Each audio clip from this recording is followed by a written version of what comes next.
ഇതൊരു റിക്വസ്റ്റ് ആണ്. എല്ലാവരും ഈ വീഡിയോ മുഴുവനായി കാണണം. കഴിയുമെങ്കിൽ നിങ്ങൾ ഷെയർ ചെയ്യണം. ഈ 2 വീലറിൽ യാത്ര ചെയ്തു വരുന്ന വഴിക്ക് വണ്ടി ഒന്ന് സ്കിഡായി. ഞാൻ റോഡിൽ തെറിച്ച് വീണു. ഇടത്തേക്കയുടെ ഈ ഭാഗത്ത് നല്ല വേദനയും നീരും തോന്നി. ഇപ്പോൾ 4.2 മില്യൺ വ്യൂസ് ആണ് ഇതിനുള്ളത്. ഈ ഒരു ഒറ്റ വീഡിയോ കാരണം ഒരുപാട് പേർക്ക് കൺഫ്യൂഷൻ ആയിട്ടുണ്ട്. അതായത് ഈ ഒരു ഫ്രാക്ചർ വന്ന സർജറി ചെയ്യണോ വേണ്ടയോ. അപ്പോൾ ഒരു ഓർത്തോപെഡിക് സർജൻ എന്ന നിലയിൽ ഞാൻ എക്സ്പ്ലെയിൻ ചെയ്ത് തരാം. അതായത് എന്താണ് ഇതിൻ്റെ സിറ്റുവേഷൻ. അപ്പോൾ റേഡിയസ് ബോൺ എന്ന് പറയുന്ന ഈ ഏരിയയിൽ റിസ്റ്റ് ജോയിൻറ്റുമായിട്ട് വളരെ അടുത്ത് നിൽക്കുന്ന ആ ബോണിനുണ്ടാകുന്ന ഒരു പൊട്ടലിനെ പറയുന്ന പേരാണ് ഡിസ്റ്റൽ റേഡിയസ് ഫ്രാക്ചർ. ഇനി ഈ ഡിസ്റ്റൽ റേഡിയസ് ഫ്രാക്ചർ തന്നെ 2 തരത്തിലുണ്ട്. ജോയിൻറ്റ് ഇൻവോൾവ് ആകാത്ത രീതിയിൽ ഉണ്ടാകുന്ന പൊട്ടൽ, രണ്ടാമത് ജോയിൻറ്റ് ഇൻവോൾവ് ആകുന്ന ഒരു പൊട്ടൽ. ഇൻവോൾവ് ആകാത്ത ഫ്രാക്ചർ എന്ന് പറയുന്ന പേരാണ് extra articular fracture. Joint involve ആകുകയാണെങ്കിൽ നമ്മൾ അതിനെ ഇൻട്രാ ആർട്ടിക്കുലർ ഫ്രാക്ചർ എന്ന് പറയും. മെഡിക്കൽ ടേമിൽ നമ്മളിതിനെ കോളീസ് ഫ്രാക്ചർ, സ്മിത്ത് ഫ്രാക്ചർ, ബാർട്ടൻസ് ഫ്രാക്ചർ അങ്ങനെ പല തരത്തിൽ തന്നെയുണ്ട്.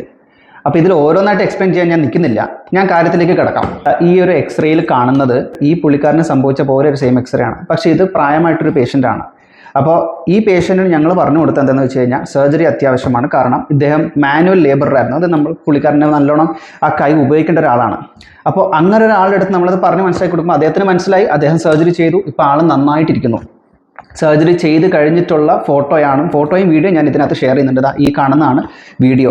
അത് സർജറി ചെയ്ത് കഴിഞ്ഞ് ഫിക്സേഷൻ ചെയ്ത് കഴിഞ്ഞിട്ട് കാണപ്പെടുന്ന ആ റിസ്റ്റിൻ്റെ മൂവ്മെൻ്റ് ആണ്. അത്രയും സക്സസ്ഫുൾ ആണ് ആ സർജറി ചെയ്താൽ. ഇതൊരു യങ് ആയിട്ടൊരു ഇൻഡിവിജ്വൽ ആണെങ്കിൽ ഒന്ന് ആലോചിച്ച് നോക്കൂ. അപ്പോൾ നമ്മൾ ആ സർജറി ചെയ്തില്ലെങ്കിൽ അദ്ദേഹത്തിന് ആ കൈ ഉപയോഗിക്കേണ്ടതല്ലേ. അപ്പോൾ ഇദ്ദേഹം ആ സർജറി ചെയ്യേണ്ടതായിരുന്നു. പക്ഷേ വെറും ഒരു ബാൻഡേജിലാണ് ഇപ്പോൾ അഡ്ജസ്റ്റ് ചെയ്ത് നിൽക്കുന്നത്. അത് സക്സസ്ഫുൾ ആകുമോ ഇല്ലയോ നമുക്ക് പറയാൻ പറ്റില്ല. അപ്പോൾ ഈ സർജറി ചെയ്തില്ല എന്നുണ്ടെങ്കിൽ അതിന് ഒരുപാട് കോംപ്ലിക്കേഷൻസ് വരാനിരിക്കുന്നതേ ഉള്ളൂ. ക്രോണിക് റിസ്റ്റ് പെയിൻ അല്ലെങ്കിൽ ആർത്രൈറ്റിസ്.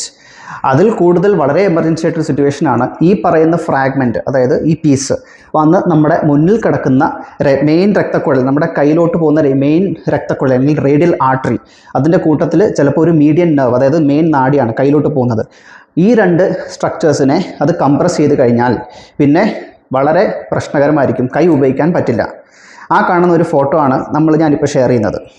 ഇതിലുപരി മാലിയോണിയ ഡീഫോർമിറ്റി, ഇങ്ങനെ ഒരുപാട് പ്രശ്നങ്ങളുണ്ട്. അതായത് ശരിയായ പൊസിഷനിൽ കൂടാതിരിക്കുക, ഒരു ഡീഫോർമിറ്റി ആയിട്ട് മാറുക, അങ്ങനെയൊക്കെ പ്രശ്നങ്ങളുണ്ടാവാം. അപ്പോൾ ഇതുപോലത്തെ നിസ്സാരമായിട്ടൊരു ഫ്രാക്ചർ ആണെങ്കിലും കണ്ട നിസ്സാരക്കാരനാണെങ്കിലും നല്ല അപകടകാരിയാണ്.